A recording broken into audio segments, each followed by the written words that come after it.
Om Namo Narayana and welcome back. Today we are finishing up Chapter 1 of Canto 5. Now, this is going to be a really short video because we're basically just at the end. It's like one page.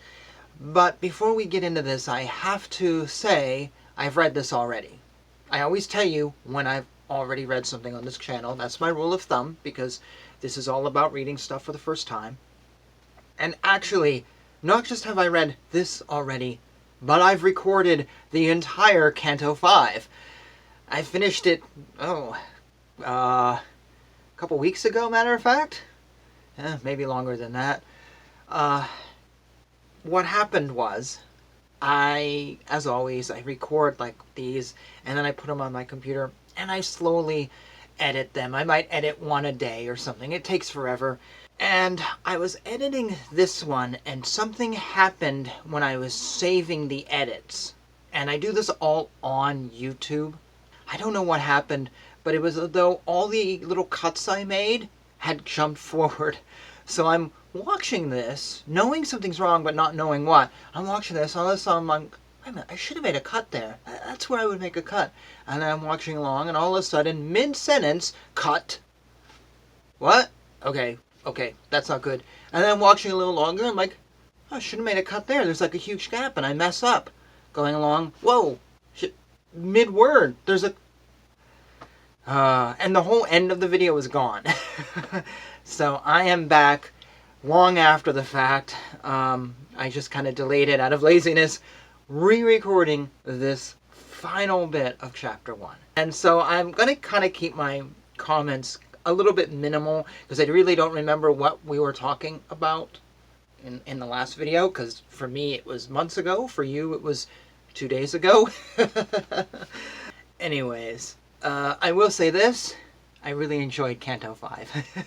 And whatever, yeah, no, that's it, that's all I'll say. I ended up really enjoying Canto 5, and hopefully you do too.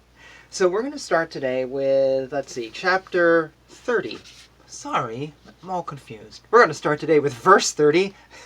We're not skipping ahead. Alright, let's try this, and hopefully everything will work.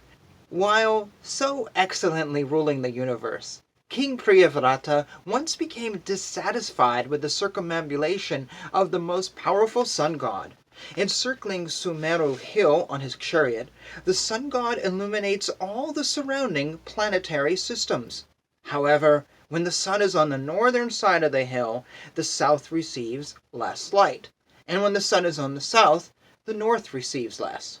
King Priyavrata disliked this situation and therefore decided to make daylight in the part of the universe where there was night.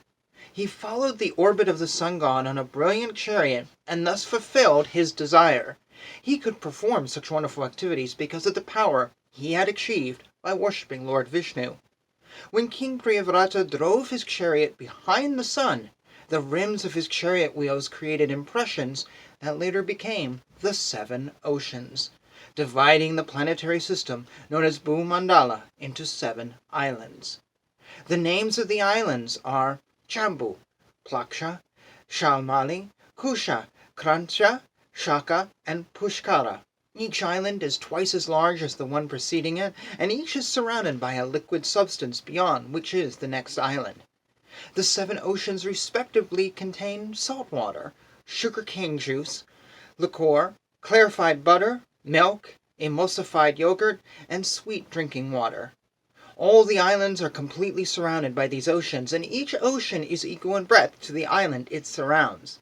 Maharaja Priyavrata, the husband of Queen Bharashmati, gave sovereignty over these islands to his respective sons, namely Agnidra, Idmagchiva, Yajnabahu, Hiranyarata, Gritaprishta, Medhatiti, and Vitihotra. Thus they all became kings by the order of their father. King Priyavrata then gave his daughter, Urjasvati, in marriage to Shukracharya, who begot in her a daughter named Devayani.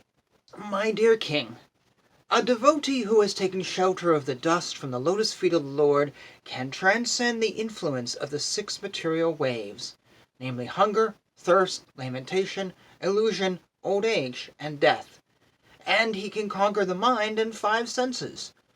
However, this is not very wonderful for a pure devotee of the Lord, because even a person beyond the jurisdiction of the 4 castes, in other words, an untouchable, is immediately relieved of bondage to material existence if he utters the holy name of the Lord even once. While enjoying his material opulences with full strength and influence, Maharaja Priyavrata once began to consider that although he had fully surrendered to the great saint Narada, and was actually on the path of Krishna consciousness, he had somehow become again entangled in material activities. Thus his mind now became restless, and he began to speak in a spirit of renunciation. The king began criticizing himself and said, "Alas, how condemned I have become because of my sense gratification! I have now fallen into material enjoyment, which is exactly like a covered well. I have had enough. I am not going to enjoy any more. Just see how I have become like a dancing monkey in the hands of my wife. Because of this, I am condemned." By the grace of Lord Vishnu, Maharaja Priyavrata reawakened to his senses. He divided all his earthly possessions among his obedient sons. He gave up everything, including his wife, with whom he had enjoyed so much sense gratification, and his great and opulent kingdom, and he completely renounced all attachment.